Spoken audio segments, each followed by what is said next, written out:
નમસ્કાર, બોલાયમાં આપનું સ્વાગત છે. પાવી અતુલ તાલુકાના જાબ ગામે પાણીબાર પાસે આવેલા જાબ ગામે આ નાળું જે ગઈકાલે પાવરફુલ વરસાદ પડ્યો એને લીધે નાળામાં ભંગાણ સર્જાયું આપણે જોઈ શકીએ છીએ.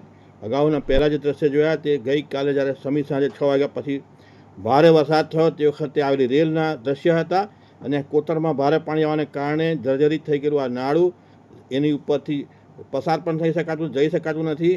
અહીં KGBV કસ્તુરબા કન્યા વિદ્યાલયમાં ભણતી બાળાઓ છે, બે છોકરીઓ છે, તે પણ અહીંથી જ નીકળે છે ત્યારે જોવા જેવા દ્રશ્ય સર્જાય છે.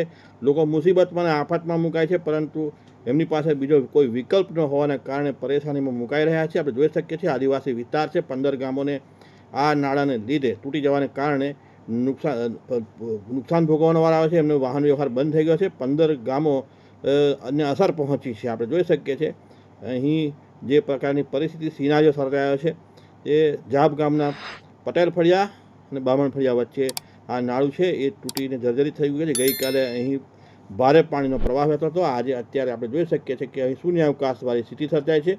15 ગામોને અહીંથી છેક છોટાઉદેપુર જવા માટેનો એક માર્ગ હતો તે હવે બંધ થઈ જવાને કારણે સૌ કોઈ મુશ્કેલીમાં મુકાયા છે.